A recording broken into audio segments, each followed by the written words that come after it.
आज 19 जुलाई को जब मैं वीडियो रिकॉर्ड कर रहा हूं तो बेंगलुरु की सड़कों पर एजुकेशन मिनिस्टर धर्मेंद्र प्रधान के इस्तीफे की मांग चल रही है। दिल्ली के जंतर मंतर पे प्रोटेस्ट एक महीने से चल रहा है और ये प्रोटेस्ट लीड करने वाले हैं कॉकरोच जनता पार्टी। और यहाँ पर मैं आपको अपनी पोजीशन बड़ी क्लियरली बता देना चाहता हूँ, क्योंकि आज की वीडियो में न्यूज एनालिसिस नहीं होगी। आज का वीडियो मेरा पर्सनल ओपिनियन है और ये ओपिनियन आपको थोड़ा अनकंफर्टेबल कर सकता है। मैं सीजेपी का सपोर्ट नहीं करता, मुझे इसके लीडर्स पर बिल्कुल भरोसा नहीं है। मुझे शुरू से लगता है कि इनका अपना एक पॉलिटिकल एजेंडा है और इस प्रोटेस्ट की आड़ में ये उसको सिद्ध करने में लगे हैं। ये बात मैं पहले भी अपने सीजेपी की वीडियो में बोल चुका हूँ, लेकिन मैं पेपर लीक्स के कंप्लीटली खिलाफ हूं और मैं मानता हूं कि एजुकेशन मिनिस्टर को इस्तीफा देना चाहिए। ये बात भी मैं अपने 2 अलग अलग वीडियोस में बोल चुका हूं। अब आप बोलोगे कि ये कैसी पोजीशन है, मूवमेंट को सपोर्ट नहीं करते लेकिन मूवमेंट की डिमांड को सपोर्ट कर रहे हो। हाँ, मैं एग्जैक्टली यही सोचता हूं और इस वीडियो में मैं आपको समझाऊंगा कि ये कोई कॉन्ट्रडिक्शन नहीं है। इसीलिए मैंने शुरू में कहा था कि मेरा ओपिनियन आपको अनकंफर्टेबल कर सकता है, लेकिन वीडियो के एंड तक आप मुझसे पूरी तरह से अग्री करोगे,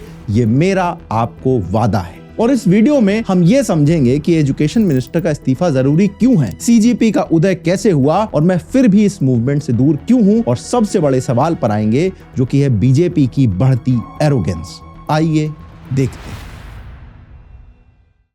3 मई 2026 नीट यूजी का एग्जाम होता है। 20 लाख से ज्यादा बच्चे बैठते हैं और फिर इन्वेस्टिगेशन में पता चलता है कि राजस्थान से एक गेस्ट पेपर रिकवर हुआ है जिसके 140 क्वेश्चन एक्चुअल नीट पेपर से मैच कर गए। 140 क्वेश्चन मैच कर जाना कोई कोइंसिडेंस नहीं होता है। रिपोर्ट्स के मुताबिक लीक्ड मटेरियल कुछ स्टूडेंट्स तक एग्जाम से 2 दिन पहले पहुंच चुका था। एनटीए एग्जाम कैंसिल करती है, 20 लाख बच्चों की मेहनत एक झटके में जीरो हो जाती है। जो बच्चे 2-2 साल से कोटा में, पटना में छोटे छोटे कमरों में पढ़ रहे थे, उनसे बोला जाता है कि भैया फिर से एग्जाम देना पड़ेगा। और ये समझना जरूरी है कि नीट का एस्पिरेंट एक मिडिल क्लास घर का बच्चा होता है जिसके कोचिंग पर माँ बाप अपनी सेविंग्स लगा देते हैं। कईयों का ड्रॉप ईयर चल रहा होता है, कईयों की पूरी फैमिली का फ्यूचर उस एक स्कोर पे टिका होता है। जब आप उस बच्चे से कहते हो कि सिस्टम तो भैया फेल हो गया, दोबारा एग्जाम देना पड़ेगा, तो आप सिर्फ एक डेट नहीं बदल रहे, आप उसकी नींद, उसकी हेल्थ, उसका सेल्फ बिलीफ, सब कुछ दोबारा दांव पे लगा रहे हो। कुछ बच्चे ये प्रेशर झेल नहीं पाए, जंतर मंतर पे आज उनके लिए कैंडल जल रही हैं, लेकिन आपको शायद उनके नाम तक ना पता हो। फिर 21 जून को रीटेस्ट होता है और रीटेस्ट की सिक्योरिटी आप देखो, जीपीएस ट्रैक्ड गाड़ियां, AI based CCTV, biometric verification, 5G jammer. सरकार ने यह तक किया कि फेक लीक रूमर रोकने के लिए पूरे देश में टेलीग्राम को टेम्परेरी ब्लॉक कर दिया। एग्जाम का पर्चा भी एयरफोर्स से डिलीवर किया जा रहा था। जितना इंतजाम इन्होंने अभी करवाया उतनी अगर तब कर लेते तो पेपर लीक ही ना होता। अरे वो छोड़ो, जितनी प्लानिंग से इन्होंने सोनम वांगचुक को प्रोटेस्ट साइट से हटाया, उतनी प्लानिंग से नीट एग्जाम करवा देते तो इसकी नौबत ही ना आती। अब एक सेकंड के लिए आप रुक के जरा सोचो कि इतनी सिक्योरिटी का मतलब क्या है। इसका मतलब यह है कि सरकार को खुद अपने सिस्टम पे भरोसा नहीं है। जब आपको एक एग्जाम करवाने के लिए जैमर और ऐप बैन करने पड़ जाएं तो प्रॉब्लम एग्जाम में नहीं है, प्रॉब्लम उस पूरे तंत्र में है जो ये एग्जाम अभी तक कंडक्ट करवाता आया है। और सबसे बड़ी बात यह है कि सीबीआई ने दिल्ली कोर्ट को बताया कि लीक का सोर्स एनटीए के अंदर से कनेक्टेड लग रहा है। खुद सरकार ने माना कि कमांड चेन में ब्रीच हुआ है। ये कोई बाहर का हैकर नहीं था, ये अंदर का खेल चल रहा था। और जब खेल अंदर का होता है तो जवाबदेही भी अंदर से ही शुरू होनी चाहिए, वो भी सबसे टॉप पोजीशन से। और इसीलिए अब आते हैं जरा इस्तीफे की बात पे। मैं जानता हूं कि काउंटर आर्गुमेंट लोग क्या देते हैं। लोग कहेंगे कि भैया मिनिस्टर का इस्तीफा देने से लीक थोड़ी रुक जाएंगे, क्या बदल जाएगा कि मिनिस्टर बदलने से। और आप जानते हो क्या, आपकी ये बात शायद सही है। प्रधान जी अगर कल इस्तीफा दे दें तो परसों एक नया मिनिस्टर आ जाएगा और सिस्टम वही का वही रहेगा, तो अगले साल फिर लीक हो सकता है। इस्तीफे से कोई जादू नहीं होता है, लेकिन अकाउंटेबिलिटी हमेशा टॉप से शुरू होती है। जब एक एग्जाम जो 20 लाख बच्चों की जिंदगी डिसाइड करता है, आपकी मिनिस्ट्री की नाक के नीचे, आपकी अपनी एजेंसी के अंदर से लीक होता है, तो रिस्पॉन्सिबिलिटी आपकी बनती है। दुनिया भर की डेमोक्रेसीज में यही होता है। मिनिस्टर इस्तीफा देता है इसलिए नहीं कि वो पर्सनली चोर है, इसलिए कि उसकी नाक के नीचे सिस्टम फेल हुआ है। और जब मिनिस्टर इस्तीफा नहीं देता ना, तो नीचे के ऑफिसर को पता क्या मैसेज जाता है कि भैया यहाँ तो कुछ नहीं होता, सब बच जाते हैं। यही कल्चर आने वाले और लीक्स पैदा करता है। तो मेरी डिमांड 3 हिस्सों में है। पहला है कि मिनिस्टर साहब को इस्तीफा देना चाहिए, अकाउंटेबिलिटी का प्रिंसिपल यहाँ पर स्टैब्लिश होना चाहिए। दूसरा है कि इस चेन का हर आदमी, सबसे बड़े ऑफिशियल से लेकर आखिरी कड़ी तक, फास्ट ट्रैक कोर्ट में सबसे सख्त सजा के हकदार हैं। चाहे वो एनटीए का इनसाइडर हो, चाहे स्कूल के प्रिंसिपल हो, चाहे पेपर बेचने वाला दलाल हो, या फिर पेपर खरीदने वाले वो रईस जादे, कोई भी बेल पर घूम के अगले साल पेपर को ना बेच सके। और तीसरा जो सबसे इंपॉर्टेंट है, सिस्टम ऐसा बनाओ कि लीक करना प्रैक्टिकली इंपॉसिबल हो जाए। एग्जाम को कंप्यूटर बेस्ड करो, मल्टीपल सेट बनाओ, एंड टू एंड एन्क्रिप्शन करो। ये कोई रॉकेट साइंस थोड़ी है। जेई काफी टाइम से कंप्यूटर बेस्ड हो चुका है। नीट अभी तक पेन और पेपर पे क्यों टिका हुआ था? क्योंकि इसे कोई प्रायोरिटी नहीं समझ रहा है। एक एग्जाम की क्रेडिबिलिटी सिर्फ उस एग्जाम तक लिमिटेड नहीं होती है, वो एक ट्रस्ट होता है उस पूरे सिस्टम में कि भैया मेहनत करोगे, पढ़ोगे, आगे बढ़ सकते हो। जब वो ट्रस्ट टूटता है तो सिर्फ एक एग्जाम से नहीं टूटता, एक पूरी जनरेशन का, देश के फ्यूचर से भरोसा टूट जाता है, जो भारत जैसे यंग और डेवलपिंग देश के लिए बहुत डरावनी बात है। अब बात करते हैं सीजेपी की, और सबसे पहले क्रेडिट वेयर इट्स ड्यू। इस मूवमेंट की ओरिजिन स्टोरी बड़ी पावरफुल है। 15 मई 2026 को सुप्रीम कोर्ट की एक हियरिंग में chief justice of India open court में कुछ नौजवानों को कॉकरोचेस और पैरासाइट से कंपेयर करते हैं। देश के सबसे बड़े जज ने देश के सबसे परेशान लोगों को कीड़ा बोल दिया था। बाद में इन्होंने क्लैरिफिकेशन दिया, लेकिन तब तक रायता फैल चुका था। अगले दिन अभिजीत दीप के नाम का एक 30 साल का लड़का एक्स पर पोस्ट करता है, what if all cockroaches come together, और 16 मई को कॉकरोच जनता पार्टी बन जाती है। इनका नाम खुद भारतीय जनता पार्टी का पैरोडी है। और फिर जो हुआ वो हिस्टोरिक था। 3 दिन में इंस्टाग्राम पे 11 मिलियन फॉलोअर्स हो गए, 3.5 लाख से ज्यादा मेंबरशिप साइन अप्स हुए। कंपैरिजन के लिए बीजेपी, जो खुद को दुनिया की सबसे बड़ी पार्टी बताती है, उस टाइम पे उसके इंस्टाग्राम पे 8.8 मिलियन फॉलोअर्स थे। एक मीम पेज ने दुनिया की सबसे बड़ी पार्टी को सोशल मीडिया पे पीछे छोड़ दिया था। और जब नीट लीक हुआ तो सीजेपी को अपना पहला बड़ा कॉज मिल गया। 20 जून से जंतर मंतर पे इन्होंने धरना शुरू कर दिया। थाली और चम्मच लेकर अकाउंटेबिलिटी के लिए बर्तन बजाने लगे। 40 पॉइंट जंतर मंतर का डिक्लेरेशन आया, जिसका पहला पॉइंट था कि पीएम मोदी तुरंत धर्मेंद्र प्रधान को हटाएं। डायपर डोनेशन ड्राइव चला, जिसमें लोग डायपर पर अपनी डिमांड लिख के मंत्री जी को भेज रहे थे। कह रहे थे diaper a day keeps the leaks away. Jantar Mantar पर उन बच्चों के लिए कैंडल मार्च हुए जो इस पेपर लीक कंट्रोवर्सी के बाद सुसाइड कर चुके थे। वो दर्द असली है और उस दर्द पर कोई सवाल नहीं है। तो बात आती है कि भैया प्रॉब्लम क्या है। देखो, अब मैं वो बात कहूंगा जो शायद आपको पसंद नहीं आएगी, स्पेशली अगर आप सीजेपी के सपोर्टर हो। मैं इस मूवमेंट को सपोर्ट नहीं करता, और उसका रीजन मूवमेंट की डिमांड नहीं है। इसका रीजन है मूवमेंट का स्ट्रक्चर और एक हिस्ट्री। आप जरा क्रोनोलॉजी समझिए। 2011 में इंडिया अगेंस्ट करप्शन मूवमेंट हुआ था। अन्ना हजारे वाला आंदोलन आपको याद होगा, पूरा देश सड़कों पे था, लोकपाल की डिमांड हो रही थी। एक genuine emotional nation wide movement बना, और उस मूवमेंट का सबसे बड़ा लॉन्ग टर्म आउटकम क्या निकला? लोकपाल? ना, लोकपाल तो आज भी प्रैक्टिकली टूथलेस है।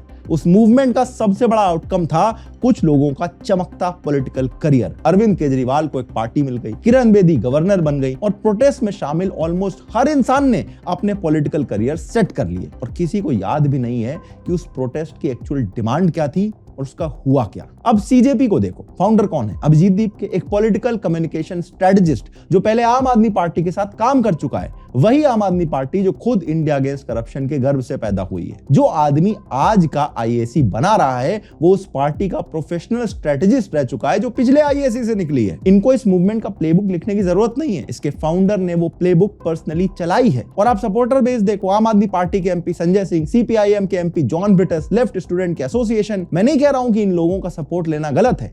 मैं ये कह रहा हूं कि जब एक so called non political movement के स्टेज पे सारे पॉलिटिकल एक्टर्स एक ही साइड के हों, तो वो मूवमेंट नॉन पॉलिटिकल नहीं रहती। और ये कर क्या रहे हैं? स्टेज पे सोनम वांगचुक खुद बोल चुके हैं कि भैया आप ठूस ठूस के खाना बंद करो। सोनम जी खुद वहीं का वॉशरूम यूज करते हैं, लेकिन अभिजीत दीप के अपने फ्रेंड के घर पे जाना होता है। अपेरेंटली वहां पे कोई इनकी इंपॉर्टेंट मीटिंग होती है, जिसके बारे में इन्होंने इंटरव्यूज में बताया है। बाथरूम तो फिर दोस्त के घर ही जाना होता है। इधर थोड़ी जाएगा तू पार्टी करने। मैंने ट्राई करा, पानी नहीं आ रहा था, क्या करूंगा? नहीं, I am talking about privacy. है तो ठीक, मैं तो प्राइवेसी की बात कर रहा हूं। और अभी सोनम वांगचुक खुद कह रहे हैं कि ऑपोजिशन वाले लीडर्स ये इशू अगर उठाएंगे तो वो अनशन तोड़ देंगे। मतलब फिर इस प्रोटेस्ट का मतलब क्या रह गया? मैं ये नहीं कह रहा हूं कि जंतर मंतर में बैठा हर बच्चा एक एजेंडा का हिस्सा है। वो बच्चे जेन्युइन है, उनका गुस्सा भी जेन्युइन है। मैं ये कह रहा हूं कि एक जेन्युइन गुस्से को व्हीकल बना के अपनी पॉलिटिक्स चमकाना अपने देश में एक एस्टैब्लिश्ड बिजनेस मॉडल है, और इस व्हीकल के ड्राइवर की सीट पर एक प्रोफेशनल बैठा हुआ है। और अगर आपको मेरी क्रेडिबिलिटी पे सवाल है तो आप मेरा रिकॉर्ड देख लो। मैंने नीट के अगेंस्ट वीडियो सीजेपी के पैदा होने से पहले बनाई थी। मैंने एजुकेशन मिनिस्टर के साथ साथ ऑलमोस्ट हर बड़े मिनिस्टर के अगेंस्ट वीडियो बनाई थी, तब जब कोई भी कॉकरोच का कॉस्ट्यूम पहन के जंतर मंतर नहीं जा रहा था। मेरा गुस्सा किसी मूवमेंट का प्रोडक्ट नहीं है। इसीलिए जब मैं सीजेपी पर सवाल उठा रहा हूं तो ये एस्टैब्लिशमेंट का डिफेंस नहीं है, ये एक ऐसे आदमी का डाउट है जो इशू के साथ पहले दिन से खड़ा है, लेकिन हर झंडे के नीचे खड़े होने से पहले मैं झंडा पकड़ने वाले का हाथ देखता हूं। तो मेरा टेस्ट बड़ा सिंपल है, अगर सीजेपी सच में एक प्रेशर मूवमेंट है तो 2 साल बाद इसके लीडर्स कहां होंगे? अगर वो किसी पार्टी के टिकट पर, किसी राज्यसभा की सीट पर या अपनी नई रजिस्टर्ड पार्टी के पोस्टर पे मिले तो आप समझ जाना कि मैं सही था। और अगर मैं गलत निकला, अगर ये मूवमेंट डिमांड्स पूरी करवा कर चुपचाप डिसॉल्व हो गया, तो मैं खुद इस चैनल पे आके इनसे माफी मांगूंगा। मुझे आप गलत साबित कर दो, मैं सीरियसली, मैं जेन्युइनली चाहता हूं कि मैं गलत निकल जाऊं।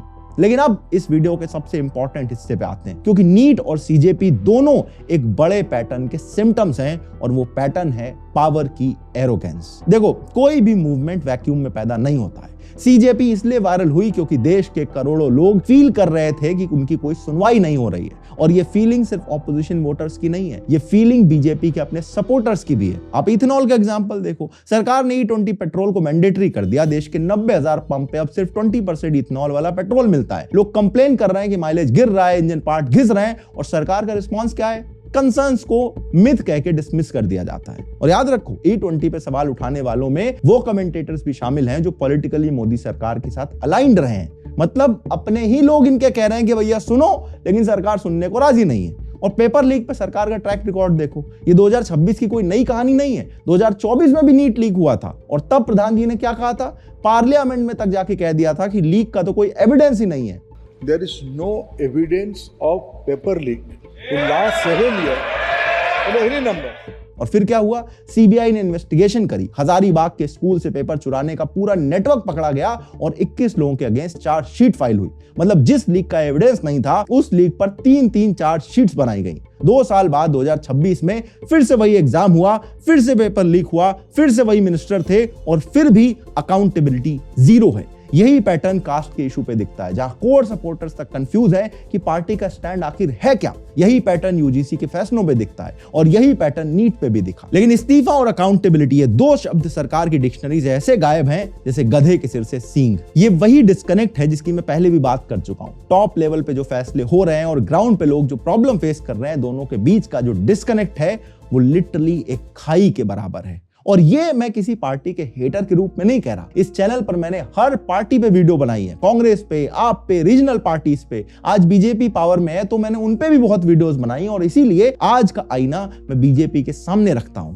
जो भी पावर में होगा उसको इस आईने का सामना करना पड़ेगा, क्योंकि कोई भी सरकार जब इतनी कंफर्टेबल हो जाए कि उसे अपने ही लोगों की आवाज सुनाई देनी बंद हो जाए, तब वो सरकार देश के लिए खतरनाक हो जाती है, चाहे वो किसी भी पार्टी की सरकार हो। मेरी पोजीशन वही है जो शुरू में थी। मैं पेपर लीक के अगेंस्ट हूं, मैं मिनिस्टर साहब का इस्तीफा चाहता हूं, मैं हर गिल्टी आदमी के लिए सबसे सख्त सजा की डिमांड करता हूं, और मैं सीजेपी के साथ नहीं हूं, क्योंकि मैं 2011 देख चुका हूं। मैं देख चुका हूं कि जेन्युइन मूवमेंट्स का हाईजैक कैसे किया जाता है। हमें बेटर मूवमेंट्स चाहिए, ऐसे आंदोलन जो डिमांड पूरी होने पर डिसॉल्व हो जाए, ऐसे नहीं जो लोगों के लिए अपने पॉलिटिक्स चमकाने का जरिया बन जाए। और सबसे जरूरी बात यह है कि डेमोक्रेसी में सबसे खतरनाक चीज होती है अनचेक्ड एरोगेंस। जो सरकार सुनना बंद कर दे, उसे हम्बल करना बेहद जरूरी है, वोट से, सवाल से या प्रेशर से। क्योंकि जिस दिन हमने ये करना बंद कर दिया, उस दिन हम डेमोक्रेसी कहलाने लायक नहीं बचेंगे। ये मेरे थॉट्स हैं। आप मुझसे एग्री या डिसएग्री कर सकते हो। मेरी बस एक ही रिक्वेस्ट है कि खुद से सोचना बंद मत करना। अगर ये वाला वीडियो आपको अच्छा लगा तो अगला वीडियो आपको और अच्छा लगेगा। स्क्रीन पे लगा दिया है, क्लिक करो और अभी देख डालो।